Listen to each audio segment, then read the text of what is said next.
I now hand the conference over to Mr. Hardik Sangani from ICICI Securities. Thank you, and over to you, sir. Hi everyone. Thank you, Aisha. Good evening everyone and welcome to the Q1FY22 results of Newgen Software Technologies Limited. I hope everyone is keeping safe and are well.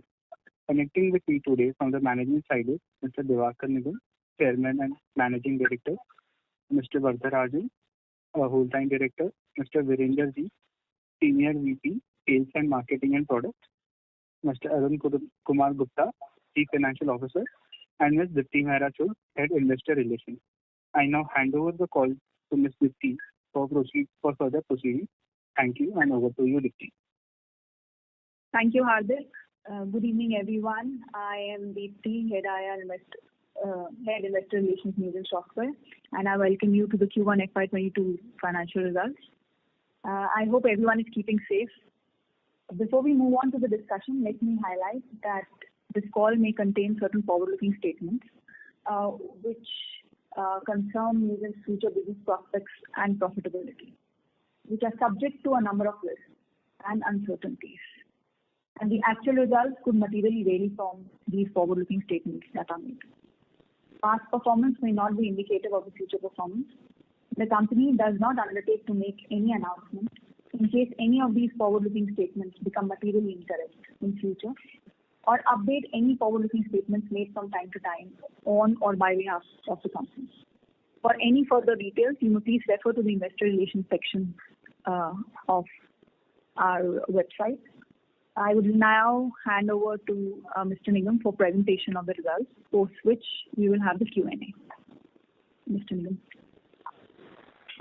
Good evening, everyone, and thank you for joining us at our Q1 FY22 post-result conference call. I hope you and your families are keeping safe. I'll come straight to the results. We are happy to announce a robust growth quarter. We witnessed accelerated and broad-based growth in revenues and profits in this first quarter. Revenues were at rupees 160 crore, witnessing a growth of 21% compared to Q1 last year. Revenues across all geographies witnessed growth. EMEA, which was slow last year, witnessed a growth of 57% during this quarter. APAC witnessed a growth of 45%. US and India grew at 5%. In US, many of the cloud digital transformation projects are back-ended in nature, and this would take time to reflect in revenues. As an organization, we are staying focused on tapping the growth opportunities across digital transformation in enterprises. We understand the urgent need for expediting digital transformation initiatives, and we are here at every step to help organizations successfully implement these. We are a reliable and stable partner for these enterprises. We saw continued strength in demand for digital transformation initiatives across various segments. Banking and financial segments, services, government, PSU, and healthcare were the fastest growing segments during the quarter. We won 11 new customer logos in the quarter, notably in Middle East, APAC, and UK regions. Some of these logos are in the process of being built currently. Some notable success stories this quarter include execution of an agreement with one of the leading banks in the Middle East region for supply of software licenses, ATS, implementation, and other support-related services. The total size of the project is $5.9 million, spread over 3 years. We are working with another large financial services group in Finland, which is a provider of comprehensive range of banking and insurance services for private and corporate customers. We are also undertaking a project for a federal statutory board body under the purview of Ministry of Finance in Malaysia.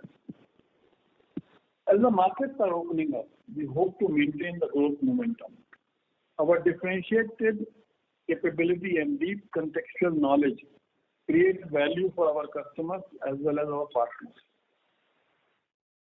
We are continuing our operations in a remote working environment as we prepare towards transforming to a hybrid environment moving forward.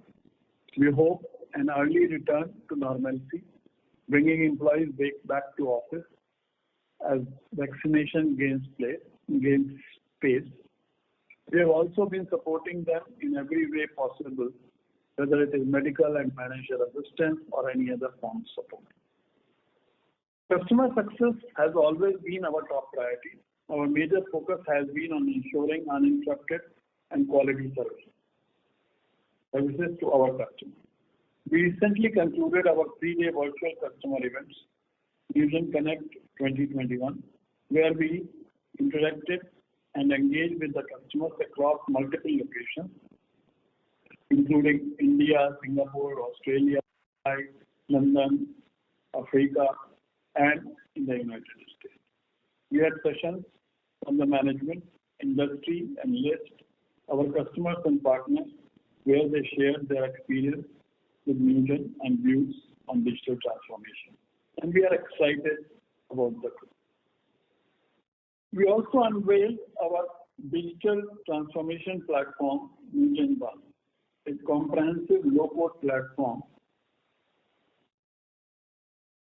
that is recognized by the industry. It automates processes using content services and communication management capabilities.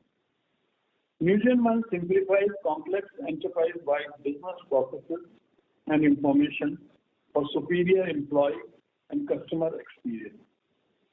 We continue to invest for growth and work together, strengthening our industry recognition and position, especially in the mature markets. Our efforts transitioning to subscription model. Even in the last conference, I've been talking about this. Our efforts continue towards transformation to more stable subscription-based revenues. Our overall annuity revenue witnessed a growth of 20% during the quarter, reaching rupees 105 crore and contributing 66% of the revenues. Our subscription revenue witnessed a growth of 14% and reached rupees 54 crores during this quarter.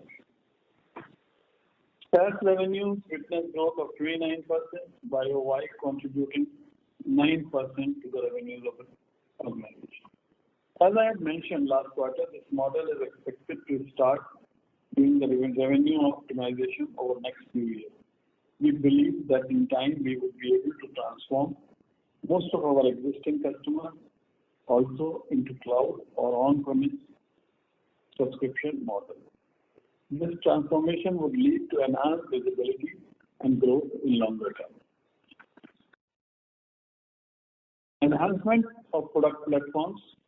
Globally, successful enterprises are relying on Newgen One to rapidly develop and deploy complex, content-driven, and customer-engaging business applications on the cloud. Newgen One is natively built, unified low-code platform for complex, content-driven business applications delivering modern customer experience. These proven industry products have been built over time and cover the wide areas of content services, process automation, and customer engagement. We continue to make our products more intuitive, robust, and comprehensive. We received 2 additional patent grants during the quarter, taking our total patent grants to 20 in India and the US. We were granted patent for invention entitled Online Collaborative Signing of Documents and methods and systems for managing and archiving electronic messages. These patents are part of our core areas of content management, enhancing our product capability. We have been consistently recognized by leading industry analysts over the years. We are happy to share that during the quarter, we have been positioned as a strong performer in Forrester's Wave for content platforms, Q2 2021.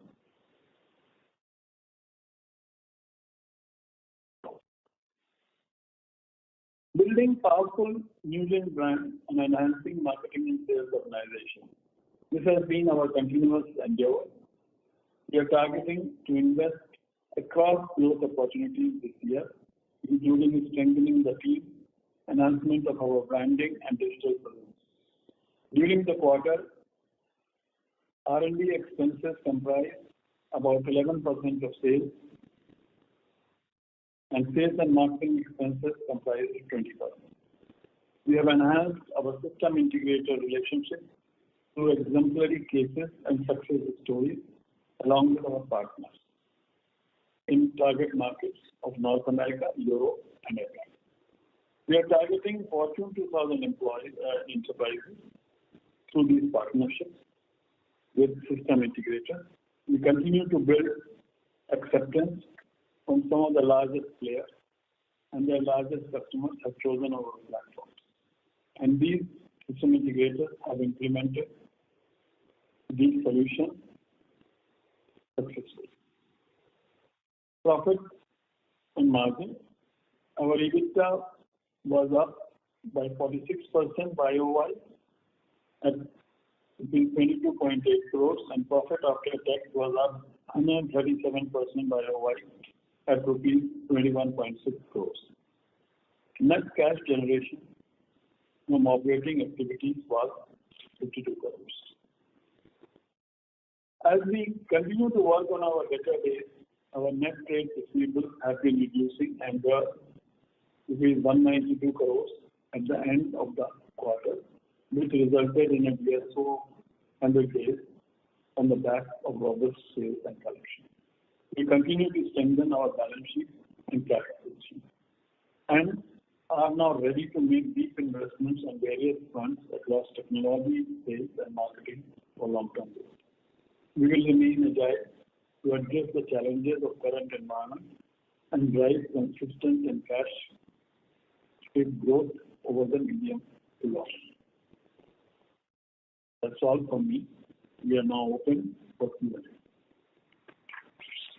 Thank you very much. We will now begin the question and answer session. Anyone who wishes to ask a question may press star and 1 on their touchtone telephone. If you wish to remove yourself from the question queue, you may press star and 2. Participants are requested to use handsets while asking a question. Ladies and gentlemen, we will wait for a moment while the question queue assembles.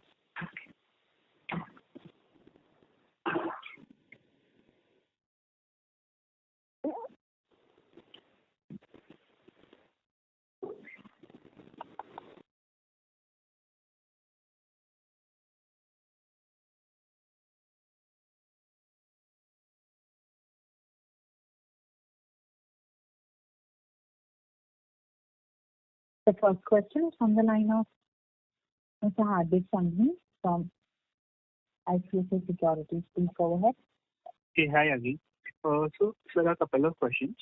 So, particularly within US geography, so just wanted to know if have the spends been normalized towards software implementation and deployment, especially across small to medium banks and credit unions, and how are they approaching low-code software platforms now? Is there has been a particular change in their approach towards implementing the system? Secondly, last year in FY21, our travel expenses would have been hardly 1 to 2%, which in normal course is around 8 to 10%. So as developed economies open, how do we see this expense line item going forward? Mr. Nigam earlier alluded to hybrid work environment. If you can throw some more light on it. And in the earlier quarters, we would have mentioned that particularly our India business would recover from second half onwards in this year. So is there any material update on the same? I have further questions and I'll come back in the follow-up. Thank you. Hardik, thank you for asking these questions. So I'll just try to cover, and if I understood right, just you can tell me if I got it right. So about the US banking and our credit unions out there, I think as you understand, we are pursuing direct go-to-market out there. We are targeting these roughly around 1,200 institutes, which is banking, retail banks, and credit unions. We are going solution focused out there, and one of our differentiators is the platform-based sales out there, where we use our domain knowledge and the low-code capabilities of the platform to deliver these products quickly to those customers. That has been one of the differentiating, and we are still going strong with that. Our implementation cycles out there have reduced from 2 years back, what used to take around 8 months, we have come to a few months now, 3 to 4 months, depending on kind of the solution. So that has surely helped our cycles, and our more and more customers are getting live and they are becoming referenceable. So that's what I understood from your first question. I'll cover the rest. On the travel expenses, you are right. So travel expenses last year were a small part of, they had come substantially down. So far, for the first 2 quarters of this year, we expect the travel momentum to remain as the same as last year. We don't see any substantial increase. But we do expect in Q3 and Q4, there's going to be an incremental travel happening. Having said that, I don't think in any time in future, in next 2-3 years, we'll be able to reach the travel volumes which we used to do, because fundamentally the behavior of doing business also has changed. And a lot of things which we have to do, on site now is happening easily remotely, right from sales cycles to execution cycles to integration. So that amount of operating advantage will anyway be always in the business now, and that will reflect in some amount of gain in margins, which you have seen also previously.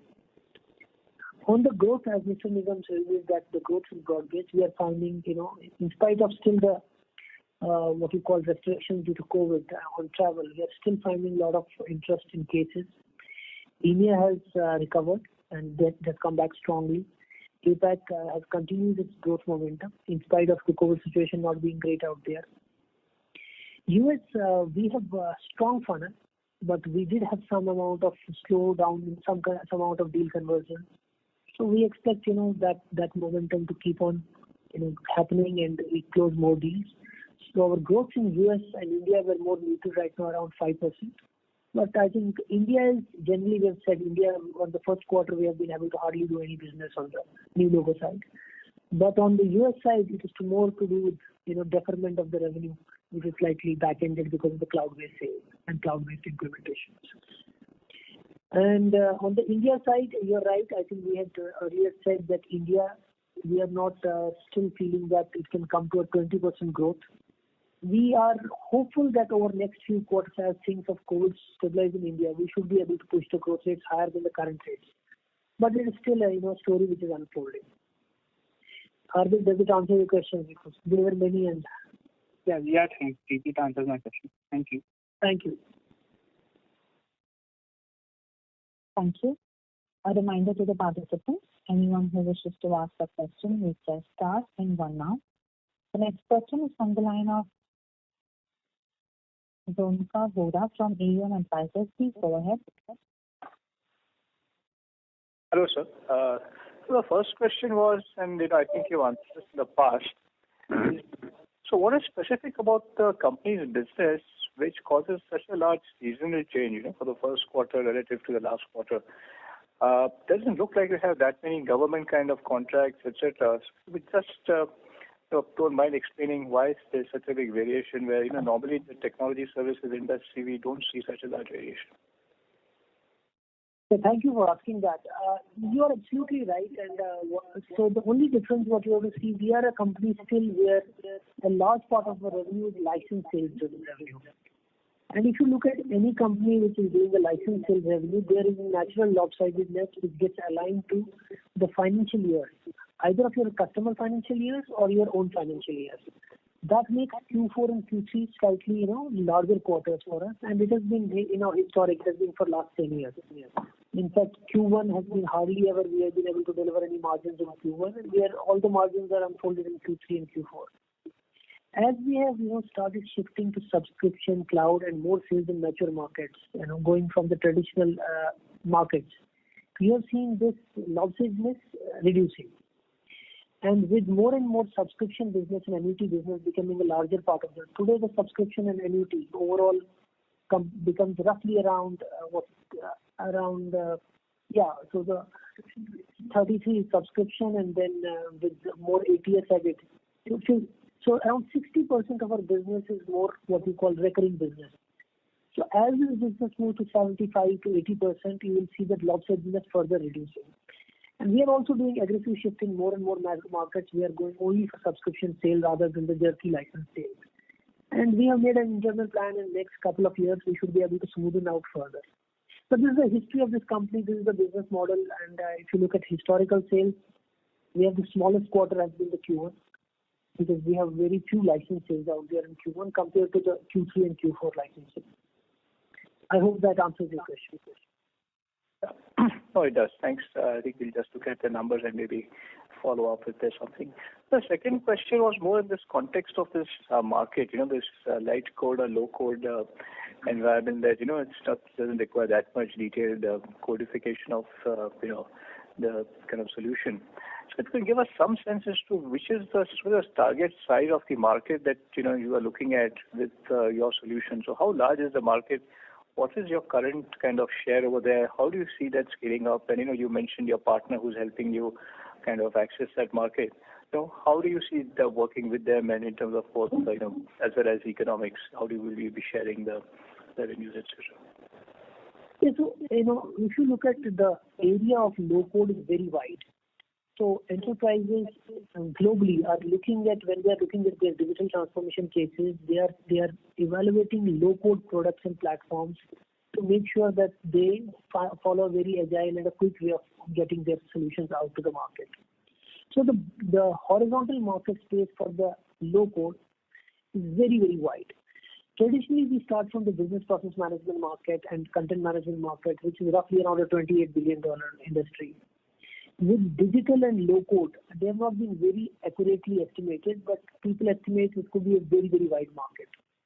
So the market for us is we are dealing in the market wherever customers are looking at complex processes with complex content needs. Because these are our two very, very strong areas. We have traditionally been very strong in doing very complex business processes, and we are one of the leading companies in the world on content management. So wherever customers' digital projects or transformation projects need these two technologies, we end up being very, very strong. Now this is across all industries, across all markets. And with the global system integrators, the initiatives which we have done, they have seen that these our products and technologies provide a great differentiation or great value prop to the customers when they take it. So it may be difficult to estimate the market size. Right now, I think we are not in also the shape of calling that we have a significant percentage of that share. This is a growing market. More and more customers globally are seeking to get low code. So maybe in 1 or 2 years, we will have more accurate sizes and estimates of the market. Does that answer your question? So I had a couple of maybe follow-up clarifications if you could help us. So this market that you're targeting low code, how is it sold? Is it more as sold as a SaaS or is it like a license or, what's your selling model over there? So it's typically, all these low code platforms are sold now in subscription model. So whether it's an in-premise subscription or a cloud-based sale, both models exist. So lesser of license sale, but more of subscription sale or cloud sale. Okay. And so this GSI, this global system integrator that you have partnered with, is it sold by them and they do the other kind of integration services of your license, or is it something that is sold on the strength of your product and they are acting more like a sales agent? So if the customer is paying 100 rupees for the combined kind of solution, what part of that accrues to you and how much accrues to the GSI? Yeah, so generally, this initiative which we are doing with global system integrators, we are doing with multiple of 3 and 4 of them. So we are approaching Fortune 2000 is our target base because these GSIs have enrolled from those customers. The idea is for us, we still as a product principle have to do the platform sales. So we go along with the GSI and sell it to the customers. And GSI becomes our implementation partner. Because of the fact that they have seen successes over the last 5-7 years with us using our platforms. For them, the revenue can be multiple times because the revenue comes from all the services along with the product as well as global rollouts. While our product licenses can be anywhere between 500K to $1 million to $2 million, they could have a multi-million-dollar service streams built over years around that. So they are just not resellers. They are the ones who provide the solution. They are the ones who implement this product. We are the ones who will be able to sell the license and sell our product out. That you would do for these clients, is it like you have a standard code and you just provide the interface to the customer who then accesses it based on a cloud, or is there a reasonable amount of customization that you provide? So what happens, these are platforms which have got all the ways of building systems over them. People can customize, configure these products, integrate these with their in the ecosystem. This is what a global system integrator would do as services, and then roll them out. So these are single software platforms, which same platform is sold to everybody. So the platform does not change, but the platform provides you framework to configure, customize, integrate that within the customer's ecosystem. Does that answer your question? We would request the current participant to please come back in the question queue for any follow-up questions, as we have several participants waiting for their turn. The next question is from the line of Deepak Poddar from Sapphire Capital. Please go ahead. Thank you very much, sir. So just wanted to understand if you kind of given any kind of guidance for this year in terms of growth and margins. Yeah, that's it from my side. Thank you. No, Deepak, we don't provide any guidances, and the only thing we are saying that we have been maintaining a historical growth rate of around 20% for many, apart from this COVID last 5 quarters which have changed that.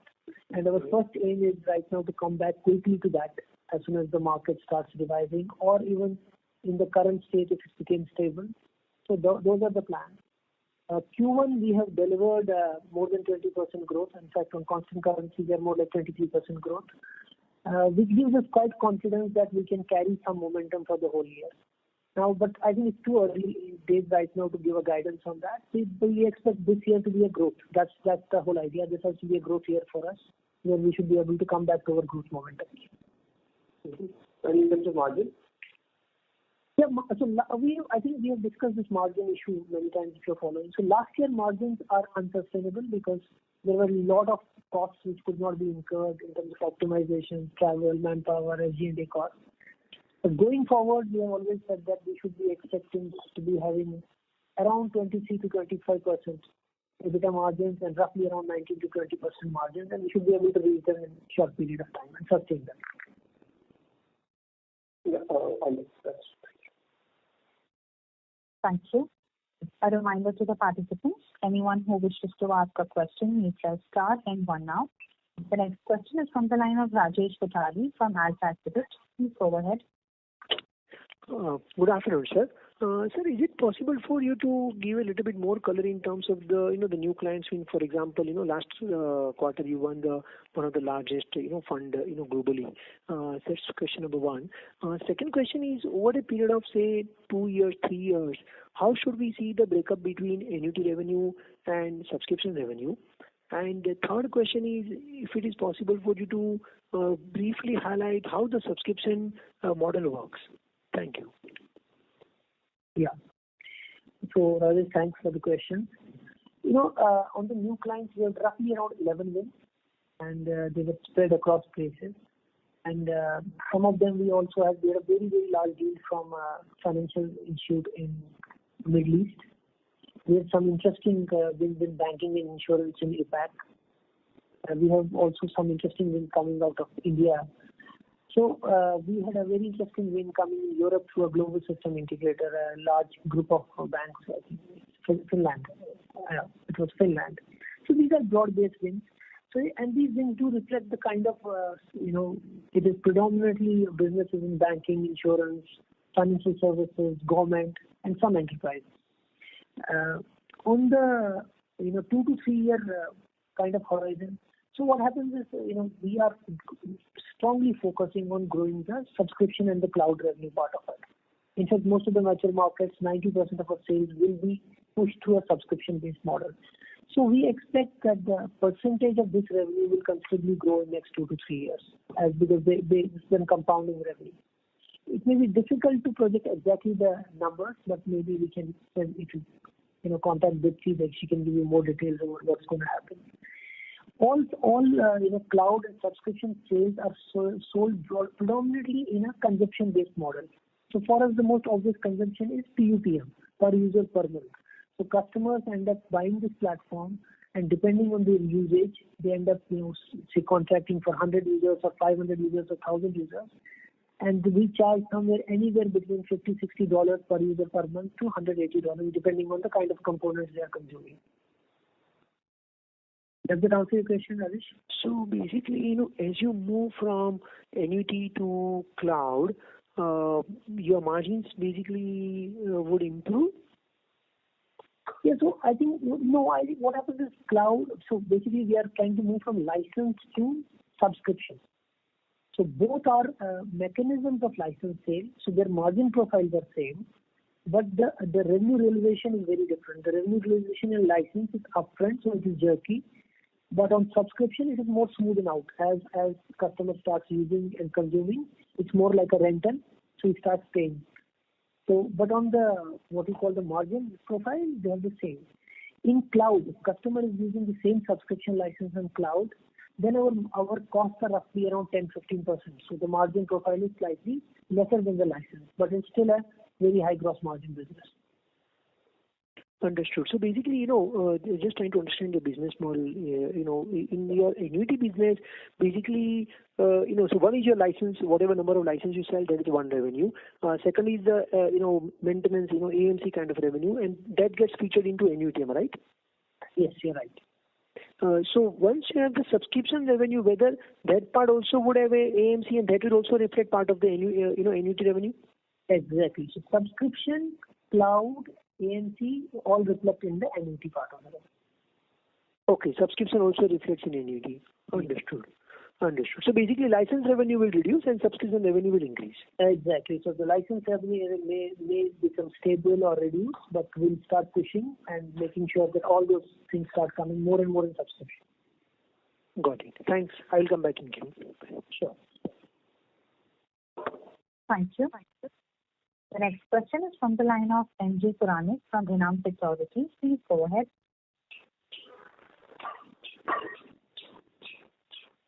Hi, I have a question on the low-code software. By definition, low-code software is built on an agile factory model. So we'll have a large number of apps that are built, APIs that are built, and the idea is to reduce complexity and simplify the whole process of software development. And it expands market and user base. And it also creates skill economies. So in the process, what happens is you're expanding market in a big way. Plus, the process of software development expands faster because you are able to create software in much lesser time, maybe 1:5, 1:10. So how does that get reflected in your P&L balance sheet, in your P&L particularly? And also the TAM, the total addressable market, will it expand by 5 times, 10 times? The big market expansion. So we have a couple of questions. Also, I want to understand what kind of complexity you face in the enterprise integration. Okay. Yeah, so I'll just try to answer and let me know if it's so. So I'll come to market size first. As I earlier said, low code is very horizontal, so it's opening up the market.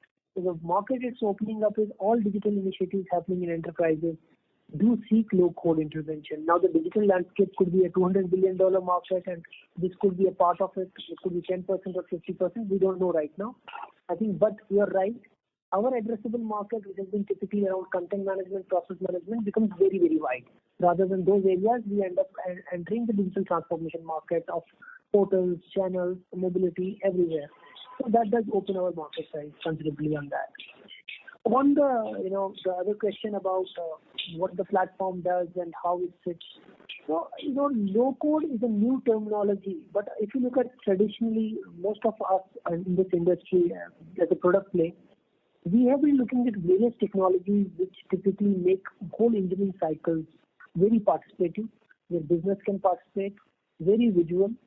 So you have already technologies which are about modeling, which are about quick integrations, which are about more WYSIWYG, what you see, what you have in terms of UI interfaces. So low code is a combination of many, many technologies. Of course, integration is very important in low code. So most of us are, all low code platforms are very, very strong on the integration side, whether they have inbuilt ready-made adapters or they provide frameworks to integrate. So these are, established areas. I think I would recommend that probably if you can look at Gartner's and Forrester's reports on LCAP and low code, you will get much more detail about the overall market size, the Newgen play, our strengths with competition, and where we can play, and also about how integration plays in that. So, NJ, did I leave any part of your question?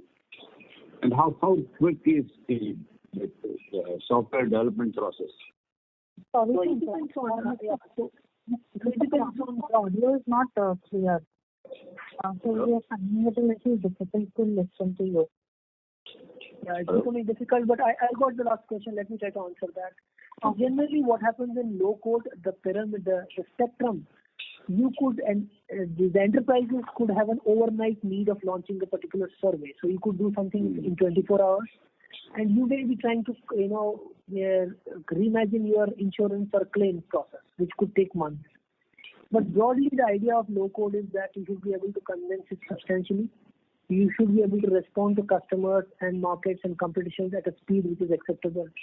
So most of the things which we do with our customers do span around few months, to let's say 6 weeks, 8 weeks to 6 months. That is the kind of area we work on. And the process of simplifying complexity, how good is that? Does it really do that? I think it's very, very effective. That's why customers and globally will push for that. And I think I would recommend that if you can go and have a look at the global local LCAP market and how the complexity. So because it's a very large technical area, this may not be the right forum to talk about it. Okay. Now I'm trying to understand from the users, the non-tech users, particularly when they are using a software, will they be able to use it with ease? Yeah, the universe expands and create total addressable market for it. Sure. It's very participative, so they're able to use. Cool. Thank you. Thank you. Thank you. A reminder to the participants, anyone who wishes to ask a question may press star and 1 now. The next question is from the line of Mayank Makar from Myra's FinCap Private Limited. Please go ahead. Hello. Yeah. Firstly, I want to ask, there is a very high other income this quarter. Why is the reason for that? And secondly, with respect to low-code platforms, typically, what are the competitors that you think globally you have? Because primarily, most of your sales are to global customers rather than to Indian customers. And whether the technology in itself is very replicable kind of technology, that means that any other software company can replicate the platform in whichever manner possible, or is there something unique that is provided by Newgen? Okay, so I'll take the low-code issue. The global low-code, where the competition for us is pretty companies which you heard about, companies like Appian, Pega, and then there are companies also like ServiceNow, OutSystems. These are the companies who play strongly in the global low-code. Now, the entry barrier for any new company to enter this is very, very high, because if you look at any horizontal product play, you only see companies who have invested in that technology for at least 15, 20 years. So most of the other companies you see in this competition are the companies who have started somewhere around 20 years back and are now recognized areas. So Newgen is one of those companies where we have spent, whether we call it BPM, low code, or any other name which comes in future, but the core underlying technology stack is what we have built over 20, 25 years. So there's a huge entry level barrier. So it's not, if a company starts today trying to enter this area, I think it will take 15 years before you see their name being recognized in the market. So product companies have a huge entry barrier. On the higher other income, I think I'll ask Arun to answer that. Yeah, hi. So high other income is majorly on account of the forward cover which we have taken in the current quarter, and this is basically the mark-to-market gain which we have recognized in the other income.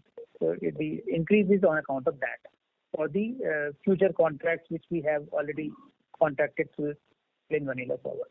Thank you. Okay. Thank you. Thank you. A reminder to the participants, anyone who wishes to ask a question, may press star and 1 now. The next question is from the line of Hardik Sangani from ICICI Securities. Please go ahead. Hey, hi again. So a couple of questions. So in terms of the relative supply side issues which are coming up in mainly the software development or IT services market, so how are we seeing those trends and any major hikes or payouts which we are planning to give in this particular year? And secondly, in terms of the GSI needs that you were talking about, so earlier you would have mentioned we have approximately 40 use cases. So how has been the conversations around closures or any major conversions which can potentially happen in the next couple of quarters? Thanks. Yeah, Hardik, thanks. So on the supply side, we know the whole industry, you don't see the commentary from all the companies. There's a supply side issue in terms of cost of people, and there's higher attrition rates. We are also finding our set of challenges out there, and we have taken a series of steps to control them.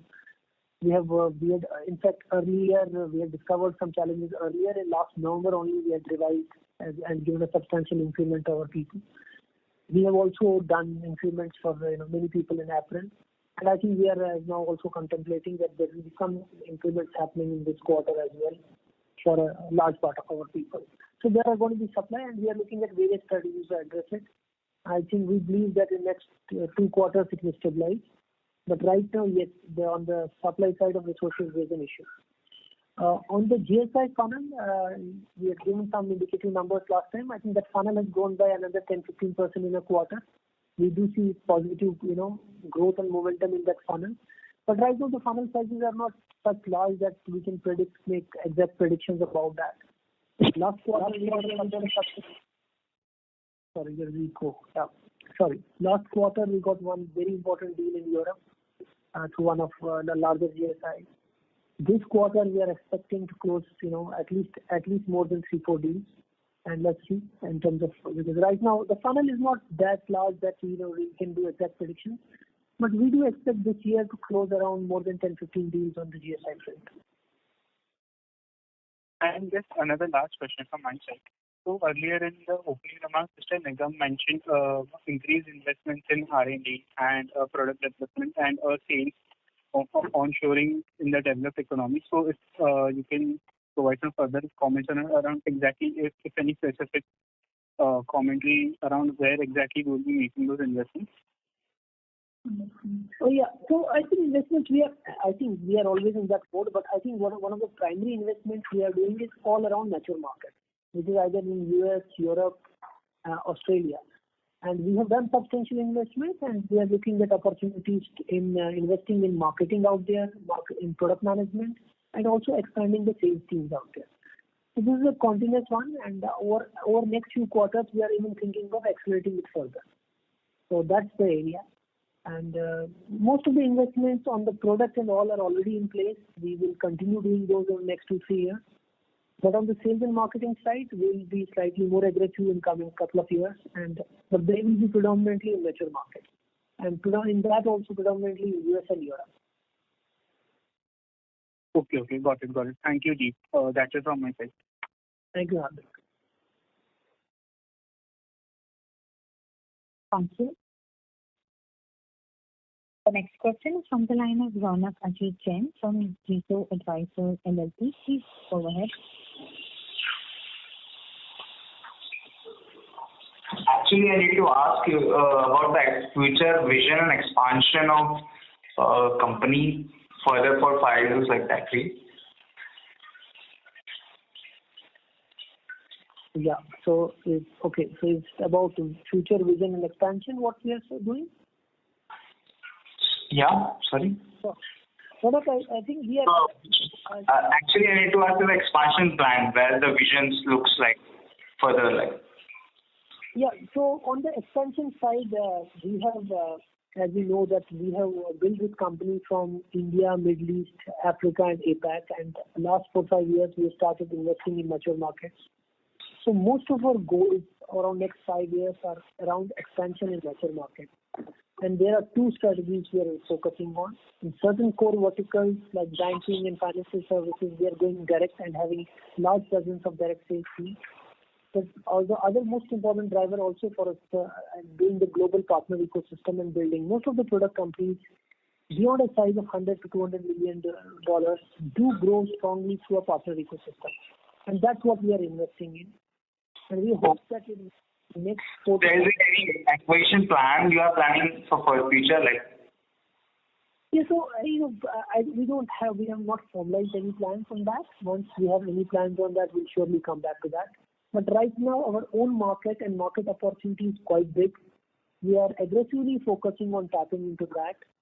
And with the global system integrators showing traction and we trying to position to larger Fortune 2000 companies, I think our work for next 4 or 5 years is quite chalked out, and that's where we are trying to invest.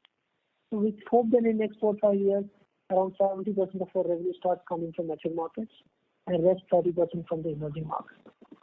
Oh, yeah, that's great. Yeah, okay. Thank you. Thank you. Thank you. A reminder to the participants, anyone who wishes to ask a question may press star and 1 now. The next question is from the line of MG Puranik from Enam Securities. Please go ahead. You talked about credit union as a large market opportunity. What's your go-to-market strategy? What kind of partnerships you have, and how do you make it work? You think it's a large market, and it's a small size. Each credit union may not be very large accounts, but smaller accounts. But there will be large number of smaller accounts. So how do you reach them? Who are the partners? Yeah. So, as I said, when we are talking of credit unions, we are talking specifically about U.S. financial services market, which is typically banks and credit unions. I understand. So we target banks with somewhere around asset sizes of 2 billion to 50 billion.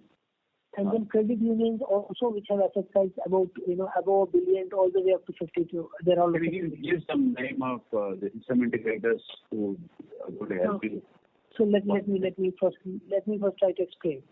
So there are roughly around I can write around 300 such credit unions who fall in that, and roughly around 900 such banks. This out there, our go-to-market is very direct. We have already 30 to 40 customers of such. We have solutions in the areas of commercial lending, retail, digital onboarding. We are selling these directly to use through our direct sales presence out there. Our alliances are the alliance ecosystems. The alliance ecosystems could be the cornerstones of the world, the digital signing players, the core banking guys, the FI serve, and also we have a lot of alliances, around 40 ecosystems which we have built. But these alliances are not the sales alliances out there. They are the ecosystem for getting the system ready for that market. Our sales out there is quite direct. So does that answer? No, how do you motivate these guys? Because I've seen a lot of companies build partnerships, but motivating them to do deals, because sometimes it's too small a deal for them. But how do you let me again repeat myself. We don't have partners. This market is direct for us. For partners, we are only targeting Fortune 2000 companies. That's a separate segment. This market of 1,200 accounts is through my direct sales. Because the deal sizes out there are varying anywhere between 200, 300K to around 500K. So it is not very lucrative for partner ecosystem play. But for our direct ecosystem, once we enter the account, we have more solutions to sell. So it's a direct sales strategy for us. Okay. So what are the other solutions you have? Multiple solutions you have? So we do a lot of things in lending. We do a lot of things both in commercial and retail side. We have solutions in cash. We have solutions in digital onboarding is a very interesting use case out there. Digital origination, opening of accounts. So that can grow the account to $1 million? The potential of these accounts can grow up to an annuity of 600 to 800, less than $1 million, because they're not really with larger banks. But that's the potential. They don't have a potential to grow up to a $2 million kind of an annuity. I think I would say that they have a potential to grow around like 800K, 900K accounts. And you said the 30-40 accounts have come to this channel. Yeah. We already have already broken into US. We have got overall around 75 customers with 30-40 of these banks and credit unions over the last 3 years. So every year, a couple of hundred accounts can come into your kitty? The potential to get, around 60, 70 accounts is there. Today we are targeting roughly around 15, 20, and over a few years we'll have to grow. to that number. And these are all subscription accounts, cloud SaaS subscription. These are all cloud-based subscription accounts. Cloud-based subscription accounts. This, when you say $600,000 revenue per account, that means over a lifetime of the project or the annually you're talking about? I'm talking of basically the first order can be around 600K, which is around 300K of annual subscription. Then once you sell more solutions, then the overall annuity pie can go. And the annuity can go up again back to 300,000. So yeah, can keep on growing as you have more solutions. Thank you. Thank you. Okay. The next question is from the line of Zana Pora from AUM Advisors. Please go ahead. Hello again, sir. A question, I think, answer we couldn't hear you too well. The competitors that you mentioned, ServiceNow is one name we caught. What were the other names? If you could just speak a little bit slowly, sir. Appian Software. Appian, is it? A-B-I-A-N? A-P-P-I-A-N. Appian, okay. A-P-P-I-N, yes. Pegasystems. Sorry, again, please. P-G-A, Pega. Pega, okay. Pega, okay. Yeah, Pegasystems. Okay. And there are also horizontal, completely low code, which is called Mendix and OutSystems. Mendix, M-E-N-D-I-X. Mendix and OutSystems. Out, O-U-T. Yeah. Okay, OutSystems. Okay. So one question maybe for the CFO. The balance sheet we saw, just trying to understand the business of advance customers or billings of about 104 crore last year. Not sure we understood what it meant and, the services model which, has this as a feature. So could you clarify exactly what are you referring to, because it's becoming difficult to understand? There's a line item in the balance sheet which says advance from customers and billings of about 104 crores. Advances from customers and from customers, yeah. Is there something which could, this is what we got from the balance sheet. Just wanted to understand what that meant. I'm sorry, we are not able to, pinpoint on that. Are you talking about deferred revenue? Okay. Deferred revenue, yeah. So how does that work? If you could explain, please. Okay, so deferred revenue is basically when we are billing, for example, for annual maintenance contracts. So there, I think we are billing for a 1 year period, and whatever period falls in the next year or next quarter, accordingly that revenue is shown as deferred. So this is a good chunk of the deferred is basically majorly on account of this annual maintenance contract, and some amount of even SaaS billing also, where it is a period again. The cash comes to you upfront, is it? Yes, cash comes to us upfront. As soon as we bill, according to the payment terms, cash comes to us. Okay, and that's why you should have. Okay, fair enough, that was one. And the second thing, I think you had some margin money of 30 crores as well. Is this for performance guarantees or something like that for your solutions? Just a minute.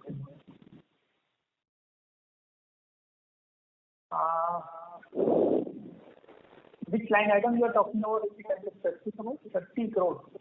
30 crores, yes. And maybe we can take that offline. No, I understand if it's okay. Possibly you can come back with a question. Yeah, please send us the details.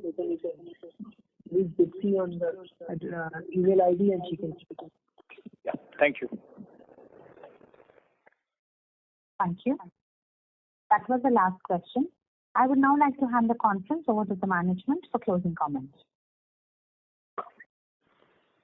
Thank you so much for joining us for the call. For any other questions, you can connect to me or you can look at our website.